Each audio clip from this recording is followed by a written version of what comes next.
Hello everyone and welcome to Shelf Space. I'm your host Ross13 and today we are looking at the Musha God Maru Gundam from Legend BB, also known as BB Senshi. This is a sort of higher grade, if you will, of SD Gundam. We've seen one on the channel before in the form of Night Gundam, but not an actual review, just as comparisons. So this will be the first one that we have on here. And I'm excited to show them off. But first, let's take a look at the box. So we got nice illustration of Musha God Maru, all decked out with things flaring out and looking cool. Not 100% certain who that is in the background. We have a little bit of text there that says a bit of the story. You're welcome to read that. Bandai Spirits 2012 was when this was made. Blue Bandai logo showing that this is a reissue of that. Then on this side we got some painted photographs of what the kit looks like and what it does. As you can see, it sort of has a transform mode thing going on. You can also take off a lot of the armor and have it look like that. You also have multiple eye options. And it can even go on a stand and you can change the eyes around and all sorts of fun stuff. On this side, we have the number 377, Legend BB, or I think it probably says BB Senshi over there. The same illustration as the front, Blue Bandai logo, BandaiHobby.net. On this side, we have, I think these are actually unpainted shots, just showing what it looks like straight out of the box. And it also shows that it's got some metallic plated parts, the usual warning stuff. And no yen cost with the thing off-centered. It makes me sad. This side is the same as the other, and that's that. Now, let's take a look at the actual figure. So, here he is, looking pretty snazzy. He's now kind of in a sort of armored, robed form. It's designed to look kind of like the formal attire of, like, the shogunate, I guess, in medieval Japan. You can even see signs of like ribbon and stuff that would be used to help bind things. Like right here, it looks like there's basically a sash that's been tied. And the way the armor is designed looks a little bit like it's more traditional Japanese armor. You can see in his chest he has a sticker with a character in there. Don't know what it says. And he has a very gold, very shiny V-fin here. Maybe it would have been better if all of the parts were like this, but it is what it is. On the back, it is not gold, it's silver because they only did it on one side. Meh. But it looks pretty cool like this. Mobility is heavily restricted because everything is just bumping into everything. And he doesn't have a whole lot of articulation to begin with.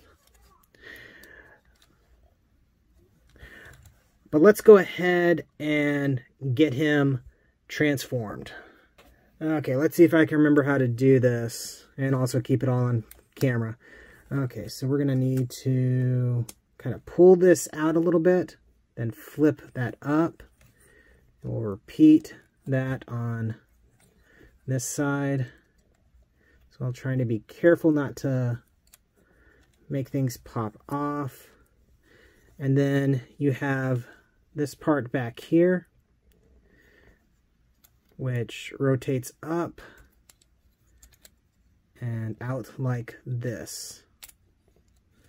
Try to do this very slowly so I don't cause things to pop off.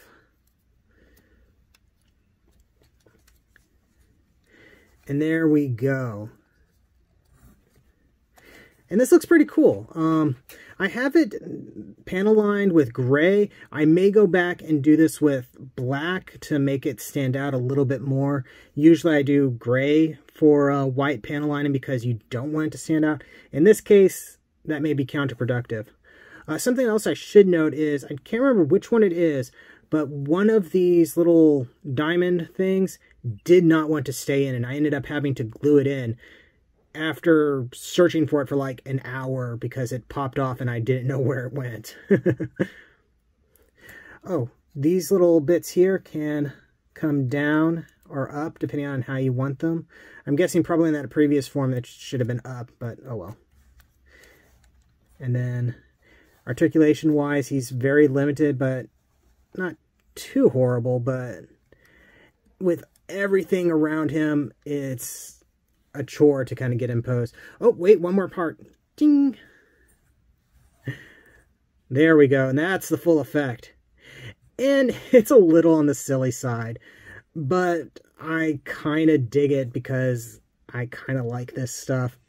I imagine he's supposed to look like a peacock, which is, I think, often used as a symbol of royalty in Japanese culture. I'm not 100% certain on that, but I've seen it used a lot for symbolic things. It could also be a connection to like the phoenix or something like that, which often share characteristics with peafowl. But yeah, I think he looks cool. Articulation-wise, you've got a ball socket joint on the head, which allows for a little bit of movement, but again, everything's restricted. You have a ball socket joint in a kind of standard sort of HD-style butterfly joint, so you get a little bit of forward movement, and you can rotate around. Single joint, oh, armor's coming off. Single jointed elbow,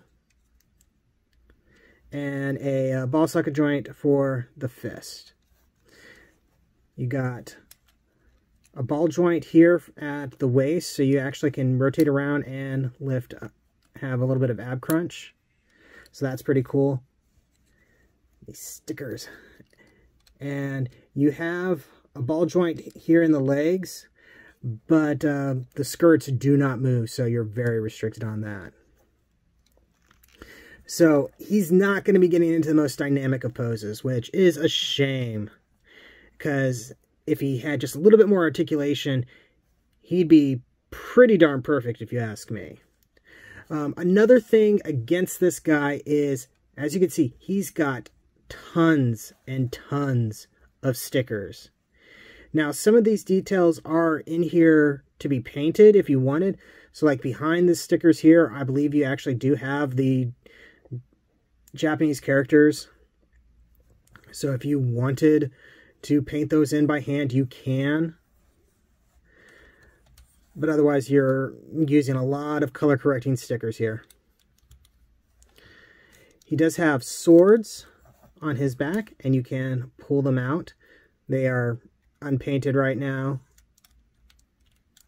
but you can pull out a sword or both, and put them in his hands.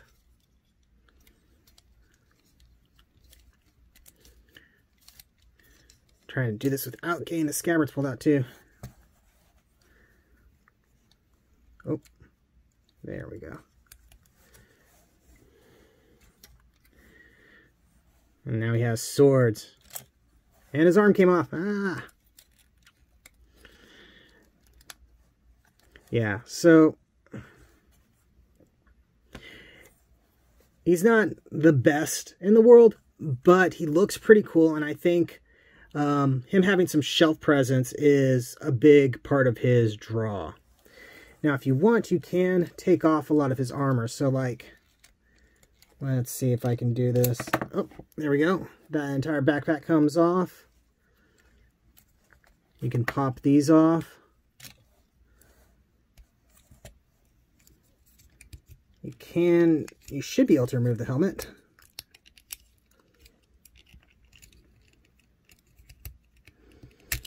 There we go. Just have his head roll off there.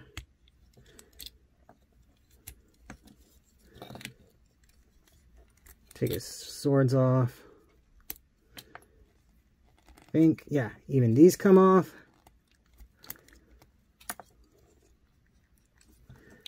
And this chest piece comes off. And there he is, just basically basic Gundam. Now when he's like this, he actually has a lot more room to move and pose. So it's just all that armor really kind of affects things. Oh wait, I forgot. These come off too. So there you go. So there is posability underneath there. It's just all that armor kind of prevents it. And I have to admit, even like this, he looks pretty cool. So there's that at least.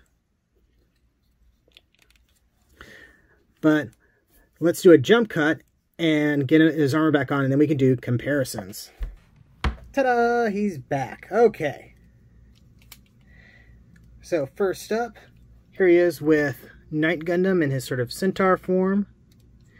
This guy is also from the BB Senshi line, so very contemporaneous. And they're the same sort of class grade of SD Gundam, though I think like this one a little bit more.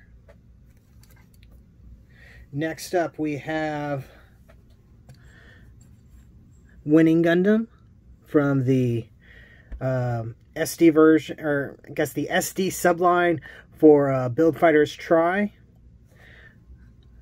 So they're all kind of the same size. The head is much bigger on this one, but that's because she does a lot more. And here we have Ground Gundam from the SD Cross Silhouette line, complete with the full CS booster frame, so much taller. Though because this guy's kind of bulky, they actually feel kind of similar in size.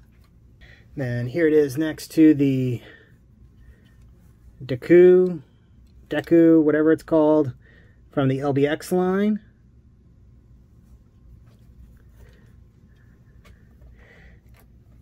Here it is next to the Age 1 Normal HG. Gives you kind of an idea of how it scales with a HG Gundam. And finally, something that haven't thought about bringing onto the show before, but this guy feels kind of appropriate. This is a action figure for Bakumatsu Maru from Superior Defender Gundam. This guy would actually come from the same world as God Maru here, I think. They also are both based off of Gundams from G Gundam. He's based off of the kind of the Rising Gundam, I think, or is it Shining Gundam? And then this one is more based off of God Gundam or Burning Gundam, depending on which version of the dub you're looking at. So this guy is obviously a lot bigger. So yeah. Overall, he's nice. He's got shelf presence. It's hard to give a recommendation on him, though, because he doesn't have a whole lot of posability, and he's very sticker heavy. So that's something to keep in mind. I did enjoy building this guy, and I certainly don't regret getting him. I believe this was either a birthday present or a Christmas present. So yeah, I love having this guy, but I don't know if he's for everybody. So that's something to keep in mind. Anyway, that's been a review. Thank you very much for watching. Don't forget to like, comment, subscribe, all that fun YouTube stuff. Check the description below for links to my storefront where you can get official shelf space t-shirts and more. And yeah, once again, thank you, and I'll see you the next time you invade my shelf space.